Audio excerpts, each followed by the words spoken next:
ನಾನು ಒಂದು ಕಥೆಯೊಂದಿಗೆ ಆರಂಭಿಸ್ತೀನಿ. ಒಮ್ಮೆ ನನ್ನ ಸ್ನೇಹಿತ ಸುಬ್ಬು ಕರೆ ಮಾಡಿದರು. ಕುಮಾರ್, ನಾನು ಮತ್ತು ನನ್ನ ಹೆಂಡತಿ ಆತ್ಮಹತ್ಯೆ ಮಾಡ್ಕೊಳ್ಳೋದು ಅಂತ ಯೋಚಿಸ್ತಾ ಇದ್ದೀವಿ ಅಂದರು.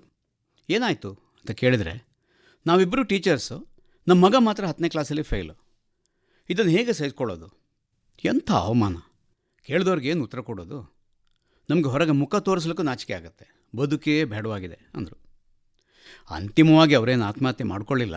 ಆದರೆ ಆ ಮಾತು ಸುಶಿಕ್ಷಿತರಾದ ಅವರ ಬಾಯಿಂದ ಯಾಕೆ ಬಂತು? ಈಗ ಇನ್ನೊಂದು ಘಟನೆ ಕೇಳಿ. ಮತ್ತೊಬ್ಬ ಸ್ನೇಹಿತ ಶಿವು ಸಿಕ್ಕಿದರು. ಏನಾಯಿತು ನಿಮ್ಮ ಮಗಳ ಫಲಿತಾಂಶ ಪಿಯುನಲ್ಲಿ? ಅವರು ನಿರಾಳವಾಗಿ ಉತ್ತರಿಸಿದರು, ಅವಳು ಫೇಲ್. ಅರೆ, ನಿಮಗೇನು ಅನಿಸೋಲ್ವಾ? ಯಾಕೆ ಅನಿಸ್ಬೇಕು? ಬೇಸರ ಇದೆ, ಆದರೆ ಅದು ಅವಳ ಬದುಕು. ಮತ್ತು ಈಗ ಮತ್ತೇನು, ಸಪ್ಲಿಮೆಂಟ್ರಿ ಬರೀತಾಳೆ, ಪಾಸ್ ಆಗ್ತಾಳೆ. ಏನೀಗ? ಆತ್ಮಹತ್ಯೆ ಮಾಡ್ಕೊಳ್ತೀವಿ ಅಂದಿದ್ದ ಪೋಷಕರ ಹುಡುಗ ಬಳಿಕ ಇಂಜಿನಿಯರಿಂಗ್ ಮಾಡಿ ಈಗ ಅಪ್ಪ ಅಮ್ಮ ಇಬ್ಬರ ವೇತನ ಸೇರಿಸಿದರೆ ಆಗುವಷ್ಟು ವೇತನ ಪಡಿತಾ ಇದ್ದಾನೆ. ಫೇಲ್ ಆಗಿದ್ದ ಹುಡುಗಿ ದೇಶದ ಪ್ರತಿಷ್ಠಿತ ಸಂಸ್ಥೆಯಲ್ಲಿ PhD ಮಾಡ್ತಾ ಇದ್ದಾಳೆ. ಸ್ವಲ್ಪ ಈ ಘಟನೆಗಳನ್ನು ವಿಶ್ಲೇಷಣೆ ಮಾಡೋಣ. ಸುಬ್ಬು ಮತ್ತು ಅವರ ಪತ್ನಿ ತಾವು ಶಿಕ್ಷಕರಾದ ಕಾರಣ ತಮ್ಮ ಮಗ ಅತ್ಯುತ್ತಮ ನಿರ್ವಹಣೆ ತೋರಿಸ್ತಾನೆ ಅಂತ ನಿರೀಕ್ಷಿಸಿದರು. ಅವರ ಸ್ನೇಹಿತರು ಕೂಡ ಹಾಗೆ ಹೇಳ್ತಾ ಇದ್ರು. ಆದರೆ ಆ ಹುಡುಗ ಸರಾಸರಿ ಸಾಧನೆ ಮಾತ್ರ ಹೊಂದಿದ್ದ. ಶಾಲೆಯಲ್ಲಿಯೂ ಮನೆಯಲ್ಲಿಯೂ ವಿಪರೀತ ಒತ್ತಡ. ಅಪ್ಪ ಅಮ್ಮ ಇಬ್ಬರು ನಮ್ಮ ಮರ್ಯಾದೆ ಕಳಿತಿ ನೋಡು ಅಂತ ಹೆದರಿಸ್ತಾ ಇದ್ರು. ಶಾಲೆಯಲ್ಲಿ ಶಿಕ್ಷಕರ ಮಗನಾಗಿ ಹೀಗಿದೆಯಲ್ಲೋ ಅಂತ ಹೇಳ್ತಾ ಇದ್ರು. ಒಟ್ಟಾರೆ ಎಲ್ಲರೂ ಅವನಿಂದ ಏನೋ ಅದ್ಭುತ ಸಾಧನೆ ನಿರೀಕ್ಷೆ ಮಾಡ್ತಾಯಿದ್ರು. ಸ್ವತಃ ಆ ವಿದ್ಯಾರ್ಥಿಯೇ ಕೆಲವು ನಿರೀಕ್ಷೆಗಳನ್ನು ಇಟ್ಕೊಂಡಿದ್ದ. ಆದರೆ ಉಳಿದವರ ನಿರೀಕ್ಷೆಗಳು ಕೂಡ ಸೇರಿಕೊಂಡು ಅವನಲ್ಲಿ ತುಂಬ ಒತ್ತಡ ಉಂಟು ಮಾಡಿದ್ವು. ಅಂತಿಮವಾಗಿ ಅವನಿಗೆ ಪರೀಕ್ಷೆಯಲ್ಲಿ ಸಾಮಾನ್ಯ ನಿರ್ವಹಣೆ ತೋರಲು ಸಾಧ್ಯವಾಗಲಿಲ್ಲ. ನಿರೀಕ್ಷೆಗಳ ಹೊರೆ ಹೇಗಿರ್ತದೆ? ಶಾಲಾ ವಿದ್ಯಾರ್ಥಿಗಳಿಗೆ ಬ್ಯಾಗ್ ಹೊರೆ, ಪುಸ್ತಕಗಳ ಹೊರೆ ಇತ್ಯಾದಿಗಳ ಬಗ್ಗೆ ಬಹಳ ಚರ್ಚೆಯಾಗಿದೆ. ಆದರೆ ನಮ್ಮ ವಿದ್ಯಾರ್ಥಿಗಳಿಗೆ ಬ್ಯಾಗಿನ ಹೊರೆ ದೊಡ್ಡ ಹೊರೆ ಅಲ್ಲ ಎಂದು ನನ್ನ ಅಭಿಪ್ರಾಯ. ಒಂದು ವೇಳೆ ಬ್ಯಾಗ್ ಬದಲಿಗೆ ಎಲ್ಲ ವಿಷಯಗಳ ಟಿಪ್ಪಣಿಗಳು, ಮನೆ ಕೆಲಸ ಇತ್ಯಾದಿಗಳನ್ನು ಒಂದೇ ಟ್ಯಾಬ್ ಅಥವಾ ಲ್ಯಾಪ್ಟಾಪ್ನಲ್ಲಿ ಲಭ್ಯ ಮಾಡಿದರೆ, ಮಗು ಒಂದು ಟ್ಯಾಬ್ ಮಾತ್ರ ಒಯ್ಯುವಂತಾದರೆ ಹೊರೆ ಕಡಿಮೆ ಆದಿತ್ತು ಅಂದ್ಕೊಳ್ಬೋದೇ? ಖಂಡಿತ ಇಲ್ಲ. ಯಾಕೆಂದರೆ ಆ ಹೊರೆ ಟ್ಯಾಬ್ ಒಳಗೆಯೂ ಮುಂದುವರಿಯುತ್ತೆ. ನಿರೀಕ್ಷೆಗಳ ಹೊರೆ. ದೈಹಿಕ ಭಾರ ಸ್ವಲ್ಪ ಕಡಿಮೆ ಆದೀತು, ಆದರೆ ಮಾನಸಿಕ ಭಾರ, ಒತ್ತಡ ಕಡಿಮೆ ಆಗೋದೇ ಇಲ್ಲ. ಯಶಸ್ಸು ಸಾಧಿಸಲೇಬೇಕು ಎಂಬ ನಿರೀಕ್ಷೆ ಅಲ್ಲೂ ಇರುತ್ತದೆ. ಮಗುವನ್ನು ವಿಚಲಿತಗೊಳಿಸುವ ಅಂಶ ಇದುವೇ. ನಿರೀಕ್ಷೆಗಳು ಹೇಗೆಲ್ಲ ಹುಟ್ಕೊಳ್ತಾವೆ ಸ್ವಲ್ಪ ನೋಡೋಣ. ಎಲ್ಲ ನಿರೀಕ್ಷೆಗಳನ್ನು 4 ಗುಂಪುಗಳಲ್ಲಿ ಗುರುತಿಸ್ಕೋಬೋದು. ನಮ್ಮಿಂದ ನಾವೇ ಸಾಧನೆ ಬಯಸುವ ನಿರೀಕ್ಷೆಗಳು. ನೋಡಿ, ಅದು ನಮ್ಮಿಂದ ನಾವೇ ಏನೋ ನಿರೀಕ್ಷೆ ಇಟ್ಕೊಂಡಿರ್ತೇವೆ. ಆಮೇಲೆ ನಮ್ಮಿಂದ ಇತರರ ನಿರೀಕ್ಷೆಗಳು. ನಮ್ಮಿಂದ ಏನಾಗಬೇಕು, ಉಳಿದವರೆಲ್ಲ ಹೇಳ್ತಾರೆ. ಆಮೇಲೆ ಇತರರಿಂದ ನಮ್ಮ ನಿರೀಕ್ಷೆಗಳು. ನಮಗೂ ನಿರೀಕ್ಷೆ ಇದೆಪ್ಪ ಜೊತೆ ಇರೋರ ಕಡೆಯಿಂದ. ಹಾಗೊಂದಷ್ಟು ಸಾಮಾನ್ಯ ನಿರೀಕ್ಷೆಗಳು. ಅಂದರೆ ನಾನು ಮಗ ಆಗಿಯೋ, ತಂದೆ ಆಗಿಯೋ, ಗಂಡ ಆಗಿಯೋ ಏನೋ ಒಂದು ನನ್ನ ಇಷ್ಟೊಂದು ಕರ್ತವ್ಯ ಇದೆ ಅಂತ ಎಲ್ಲರೂ ಭಾವಿಸ್ತಾರೆ. ನಾನು ಒಪ್ಕೊಳ್ತೀನಿ. ಅದು ನನ್ನಿಂದ ಸಾಮಾನ್ಯ ನಿರೀಕ್ಷೆಗಳು. ಇವುಗಳಿಗೆ ವಿಶೇಷ ವಿವರಣೆ ಬೇಕಾಗದು ಅಂತ ಭಾವಿಸ್ತೇನೆ. ಆದರೆ ಇವೆಲ್ಲವೂ ನಮ್ಮ ಮೇಲೆ ಬೇರೆ ಬೇರೆ ರೀತಿಯಲ್ಲಿ ಒತ್ತಡ ತರುತ್ತವೆ ಎಂಬುದನ್ನು ಗಮನಿಸಬೇಕು. ನಿರೀಕ್ಷೆಗಳು ಹೇಗೆ ಒತ್ತಡ ಉಂಟು ಮಾಡ್ತವೆ? ಏನೋ ಆಗಬೇಕು ಎಂಬ ನಿರೀಕ್ಷೆ ಒಂದು ರೀತಿಯ ಒತ್ತಡ ತಂದರೆ, ಆಗದಿದ್ದರೆ ಎಂಬ ಆತಂಕ ಇನ್ನೊಂದು ರೀತಿಯ ಒತ್ತಡ ತರುತ್ತೆ. ಯಶಸ್ವಿ ಮಾದರಿಗಳನ್ನು ನೋಡಿ ಒತ್ತಡ ಜಾಸ್ತಿ ಆಗುತ್ತೆ. ನಾವು ಯಾವ ನಿರೀಕ್ಷೆಗಳ ಸಾಧನೆಗಾಗಿ ಪ್ರಯತ್ನಿಸ್ತಾ ಇದ್ದೇವೆಯೋ ಅಂತಹುದೇ ನಿರೀಕ್ಷೆಗಳನ್ನು ಸಾಧಿಸಿದವರ ಮಾದರಿಗಳು ನಮ್ಮ ಮುಂದಿರ್ತವೆ. ನಾವು ಯಶಸ್ಸಿನ ಸಾಧನೆಯನ್ನು ಮಾತ್ರ ಗಮನಿಸಿ ಅದೇ ಮಾದರಿ ಅಂದ್ಕೊಳ್ತೀವಿ. ಆದರೆ ಅವರ ಯಶಸ್ಸಿನ ಸಂದರ್ಭ, ಅದರ ಹಿಂದೆ ಕೆಲಸ ಮಾಡಿದ ಅವರ ಇಚ್ಛಾಶಕ್ತಿ, ಅವರ ಹಿನ್ನೆಲೆ, ಅಗತ್ಯತೆಗಳು ನಮ್ಮದಕ್ಕಿಂತ ಭಿನ್ನವಾಗಿರುತ್ತವೆ ಎನ್ನುವುದನ್ನು ಗಮನಿಸೋದಿಲ್ಲ. ಆ ಕಾರಣಕ್ಕೆ ನಮ್ಮ ಸಂದರ್ಭದಲ್ಲಿ ಎದುರಾಗುವ ಸವಾಲುಗಳನ್ನು ಎದುರಿಸಲು ನಾವು ತಯಾರಾಗಿರೋದಿಲ್ಲ. ಇದರ ಪರಿಣಾಮ ಒತ್ತಡ. ಕನಸು ಮಾತ್ರ ಇದ್ದರೆ ಸಾಲದು. ಅಡೆತಡೆಗಳನ್ನು ಮೀರಿ ಕೆಲಸ ಮಾಡುವ ಸಾಮರ್ಥ್ಯ, ಕ್ರಿಯಾಶೀಲತೆ, ಇಚ್ಛಾಶಕ್ತಿಗಳೂ ನಿರೀಕ್ಷೆಗಳ ಸಾಧನೆ ಹಿಂದಿರ್ತವೆ. ಒಂದು ಉದಾಹರಣೆ ನೋಡೋಣ. 10 ಸೆಕೆಂಡ್ಗಳ ಒಳಗೆ 100 ಮೀಟರ್ ಓಟ ಮುಗಿಸಬೇಕು ಎಂಬ ನಿರೀಕ್ಷೆ ಸಫಲವಾಗಬೇಕಾದ್ರೆ ಅದೆಂಥ ಸಾಧನೆ ಬೇಕಾಗ್ಬೋದು ನೋಡಿ. 4 ವ್ಯಕ್ತಿಗಳು 100 ಮೀಟರ್ ಓಟವನ್ನು ಸಾಮಾನ್ಯವಾಗಿ 20, 18, 14, 12 ಸೆಕೆಂಡ್ಗಳಲ್ಲಿ ಮುಗಿಸುವವರಾಗಿದ್ದಾಗ, ಅವರಲ್ಲಿ 100 ಮೀಟರ್ ಓಟ 10 ಸೆಕೆಂಡ್ ಒಳಗೆ ಮುಗಿಸಬೇಕು ಎಂಬ ನಿರೀಕ್ಷೆ ಇದ್ದರೆ ಅದಕ್ಕಾಗಿ ಅವರು ಮಾಡಬೇಕಾದ ಪ್ರಯತ್ನ ಬೇರೆ ಬೇರೆಯೇ ಆಗಿರುತ್ತದೆ. ಅಂತೆಯೇ ಅವರುಗಳ ಮೇಲೆ ಉಂಟಾಗುವ ಒತ್ತಡವೂ ಬದಲಾಗುತ್ತದೆ. ಈಗಾಗಲೇ 12 ಸೆಕೆಂಡ್ಗಳ ಗುರಿ ತಲುಪಿರುವವರಿಗೆ 10 ಸೆಕೆಂಡ್ಗಳ ಗುರಿ ಹೆಚ್ಚು ಸಾಧನೀಯ ಆಗಿರಬಹುದು. ಆದರೆ 20 ಸೆಕೆಂಡ್ಗಳಲ್ಲಿ 100 ಮೀಟರ್ ಓಡ್ತಾ ಇರುವವರಿಗೆ 10 ಸೆಕೆಂಡ್ಗಳಲ್ಲಿ ಓಡುವ ಗುರಿ ನೀಡಿದರೆ ಅದು ಅವಾಸ್ತವಿಕ. ನಿರೀಕ್ಷೆಗಳು ವಾಸ್ತವಿಕ ನೆಲೆಯಿಂದ ರೂಪುಗೊಂಡಿದ್ದರೆ ಮಾನಸಿಕ ಒತ್ತಡ ಕಡಿಮೆ ಇರುತ್ತೆ. ನಿರೀಕ್ಷೆಗಳು ಅವಾಸ್ತವಿಕವಾಗಿದ್ದು ಸಾಧನೆ ಮಾಡಲೇಬೇಕು ಎಂಬ ಜಿದ್ದಿಗೆ ಬಿದ್ದಾಗ ಅತ್ಯಂತ ಹೆಚ್ಚು ಒತ್ತಡ ಉಂಟಾಗುತ್ತೆ. ನಿರೀಕ್ಷೆಗಳನ್ನು ಸಾಧಿಸಲು ಸಾಧ್ಯವಾಗದಿದ್ದಾಗ ಉಂಟಾಗುವ ಹತಾಶೆ ಇನ್ನೂ ಹೆಚ್ಚಿನ ಒತ್ತಡ ಉಂಟು ಮಾಡುತ್ತದೆ.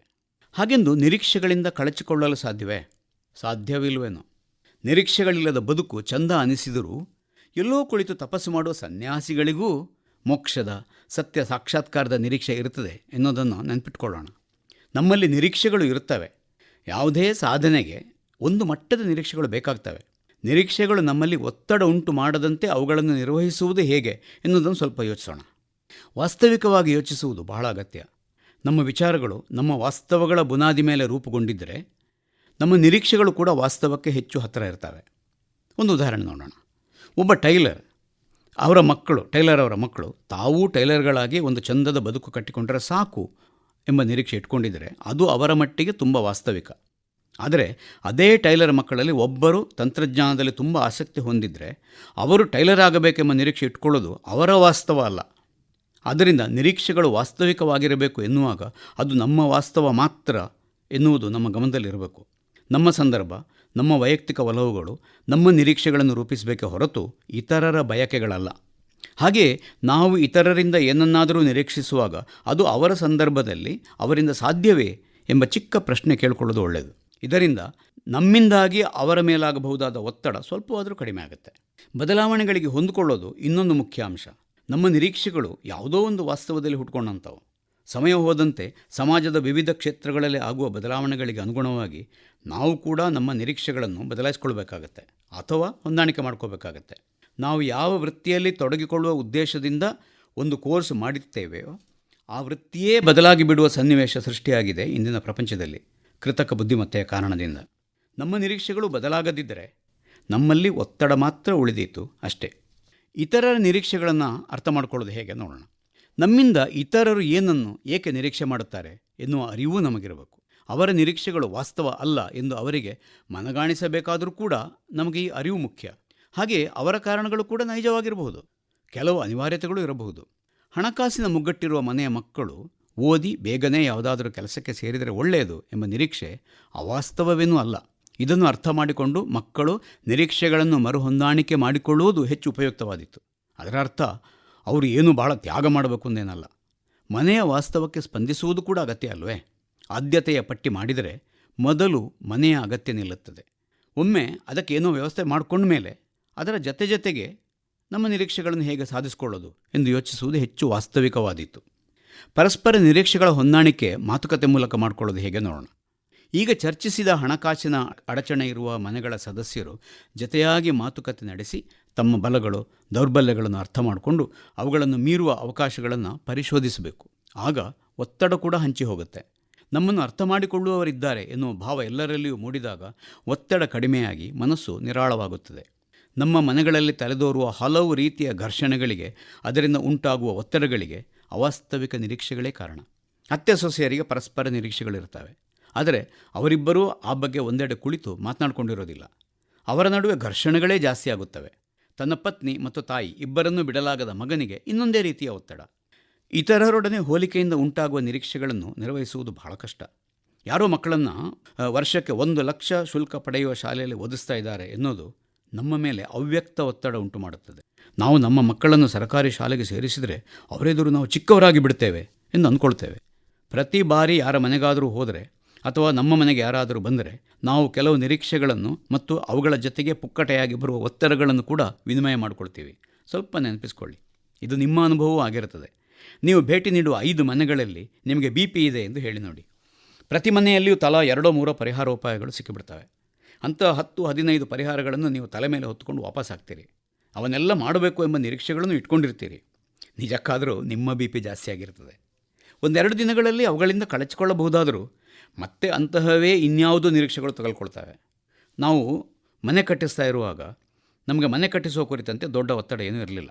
ಆದರೆ ನೋಡಲು ಬಂದ ಪ್ರತಿಯೊಬ್ಬರೂ ನೀಡಿದ ಸಲಹೆಗಳು ಅವೆಲ್ಲ ಯಾರದ್ದೋ ಮನೆಗಳಲ್ಲಿ ಆಗಿರುವುದು ಮತ್ತು ಅವುಗಳು ಹುಟ್ಟು ಹಾಕಿದ ನಿರೀಕ್ಷೆಗಳಿಂದ ಸಿಕ್ಕಾಪಟ್ಟೆ ಒತ್ತಡ ಉಂಟಾಗಿತ್ತು. ಮನೆ ಮಂದಿಯೊಳಗೆ ಒಂದಷ್ಟು ಜಗಳಗಳು ಆದವು. ಮತ್ತು ನಮ್ಮ ಮೂಲ ನಿರೀಕ್ಷೆ ಮತ್ತು ವಾಸ್ತವಗಳನ್ನು ನೋಡಿಕೊಂಡು ನಮ್ಮ ನಿರೀಕ್ಷೆಗಳನ್ನು ಹೆಚ್ಚು ಖಚಿತಪಡಿಸಿಕೊಂಡು ಮುಂದುವರೆದ್ವಿ. ಇತರರಿಗೂ ಒಂದು ವಾಸ್ತವ ಇರುತ್ತದೆ, ಅದನ್ನು ಅರ್ಥ ಮಾಡಿಕೊಳ್ಳದೆ ಅವರಿಂದ ನಾವು ನಮಗೆ ಬೇಕಾದ್ದನ್ನು ಮಾತ್ರ ನಿರೀಕ್ಷಿಸಿದರೆ ಅದು ಸಾಧುವಲ್ಲ. ನಿರೀಕ್ಷೆಗಳು ಕೂಡ ಹಾಸಿಗೆ ಇದ್ದಷ್ಟು ಕಾಲು ಚಾಚು ಎನ್ನುವ ನಿಯಮದೊಳಗಡೆ ಬರುವುದು ಒಳ್ಳೆಯದು. ಮಾತುಕತೆ ಇದಕ್ಕಾಗಿಯೇ ಬೇಕಾಗಿರುವುದು. ಇನ್ನು ಕೆಲವು ನಿರೀಕ್ಷೆಗಳು ಅವ್ಯಕ್ತ, ಅದೇನು ಅಂತ ನೋಡೋಣ. ಅವುಗಳನ್ನು ನಿಭಾಯಿಸೋದು ಹೇಗೆ ಅಂತ ನೋಡೋಣ. ನನ್ನ ವಿದ್ಯಾರ್ಥಿನಿಯೊಬ್ಬಳು ಫೇಸ್ಬುಕ್ನಲ್ಲಿ ಯಾರನ್ನೋ ಪರಿಚಯಿಸಿಕೊಂಡು ಬಳಿಕ ಅದು ಸ್ನೇಹವಾಗಿ ಕೊನೆಗೆ ಹಿರಿಯರ ಒಪ್ಪಿಗೆಯಿಂದ ಅವರಿಗೆ ಮದುವೆಯೂ ಆಯಿತು. ಗಂಡನ ಮನೆಗೆ ಹೋದ ಮರುದಿನ ನನಗೆ ಅವಳ ಕರೆ ಬಂತು. ಸಾರ್, ಇವ್ರದ್ದು ಹೆಂಚಿನ ಮನೆ. ಏನು ಹೇಳಬೇಕಪ್ಪ, ನೀನು ಮನೆಯನ್ನು ಮದುವೆ ಆದೆಯೋ ಅಥವಾ ಹುಡುಗನ್ನ ಮದುವೆ ಆದೆಯೋ ಅಂತ ಕೇಳಿದೆ.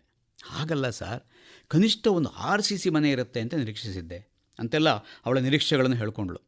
ಅದೇನೋ ಗಂಡನ ಜೊತೆಗೆ ವಾರಕ್ಕೊಮ್ಮೆ ಹೊರಗೆ ಹೋಗೋದಂತೆ, ಮಂಗಳೂರಿಗೆ ಸಿನಿಮಾಕ್ಕೆ ಹೋಗೋದಂತೆ, ಪಾನಿಪುರಿ ತಿನ್ನೋದಂತೆ, ಏನೇನೋ ಹೇಳ್ಕೊಂಡ್ಳು ಒಂದಷ್ಟು ನಿರೀಕ್ಷೆಗಳನ್ನು. ಆದರೆ ಅವಳು ಇದನ್ನೆಲ್ಲ ಎಲ್ಲೂ ಹೇಳಿರಲಿಲ್ಲ, ಅವಳ ಗಂಡಾಗೋವನಿಗೂ ಹೇಳಿರಲಿಲ್ಲ. ಕೊನೆಗೂ ಅವರಿಗೆ ಹೊಂದಿಕೆ ಆಗಲಿಲ್ಲ. ಬೇರೆ ಹಲವು ಕಾರಣಗಳು ಸೇರಿಕೊಂಡು ಅವರಿಗೆ ವಿಚ್ಛೇದನೂ ಆಗೋಯಿತು. ಈ ಘಟನೆಯನ್ನು ಒಮ್ಮೆ ವಿಶ್ಲೇಷಣೆ ಮಾಡೋಣ. ಅವಳ ನಿರೀಕ್ಷೆಗಳು ನಿಜಕ್ಕಾದರೂ ಅವಳ ಪ್ರಜ್ಞೆಗೆ ಬಂದಿರಲೇ ಇಲ್ಲ. ಅವಳು ಅದನ್ನು ಏನು ಯೋಚನೆ ಮಾಡಿರಲಿಲ್ಲ. ಅವಳು ಗುರುತಿಸಿರಲೇ ಇಲ್ಲ ಅವುಗಳನ್ನು.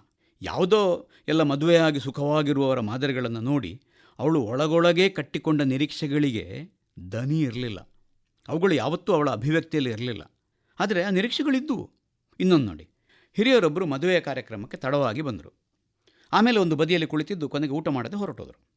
ಅವರ ನಿರೀಕ್ಷೆ ಏನಿತ್ತು ಅಂದರೆ, ಮನೆಯ ಯಜಮಾನ ಅವರನ್ನು ಸ್ವಾಗತಿಸಿ ಅವರಿಗೆ ಉಪಚಾರ ಮಾಡಿ ಮಂಟಪಕ್ಕೆ ಕರೆದೊಯ್ದು ನವದಂಪತಿಗಳು ಅವರಿಗೆ ನಮಸ್ಕಾರ ಮಾಡಿ ಆಶೀರ್ವಾದ ಬೇಡಬೇಕಾಗಿತ್ತು ಅಂತ ಇತ್ತು. ಇದೆಲ್ಲ ಆಮೇಲೆ ಬಂದ ಮಾತು. ಇಲ್ಲಿನ ನಿರೀಕ್ಷೆಗಳು ಅಷ್ಟೇ. ಅವರು ಪ್ರಜ್ಞಾಪೂರ್ವಕವಾಗಿ ಆ ರೀತಿ ಯೋಚನೆ ಮಾಡಿರಲಿಲ್ಲ.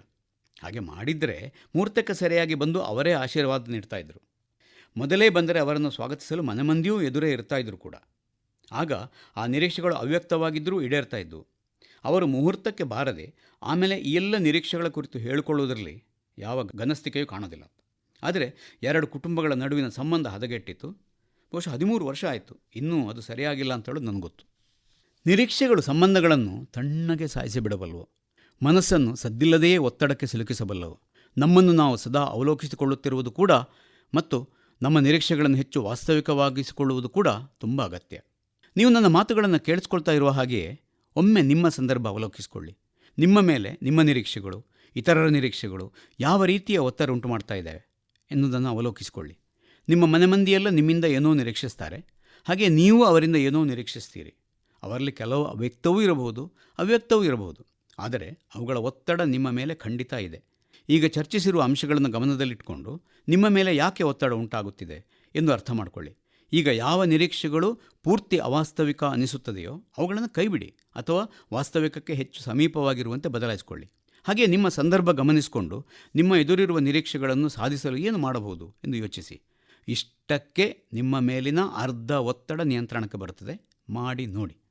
ನಮ್ಮ ಮೇಲೆ ಒತ್ತಡ ಉಂಟು ಮಾಡುತ್ತಿರುವ ವಿವಿಧ ನಿರೀಕ್ಷೆಗಳನ್ನು ವಾಸ್ತವಿಕ ನೆಲೆಯಿಂದ ಅರ್ಥ ಮಾಡಿಕೊಂಡು ಅವುಗಳನ್ನು ಮರುಹೊಂದಾಣಿಕೆ ಮಾಡಿಕೊಂಡು ನಮ್ಮ ಸಾಧನೆಯ ಹಾದಿಯಲ್ಲಿ ಮುಂದುವರಿಯಲು ಎಲ್ಲರಿಗೂ ಸಾಧ್ಯವಾಗಲಿ ಎಂದು ಹಾರೈಸುತ್ತಾ ನನ್ನ ಮಾತುಗಳನ್ನು ಮುಗಿಸ್ತೇನೆ.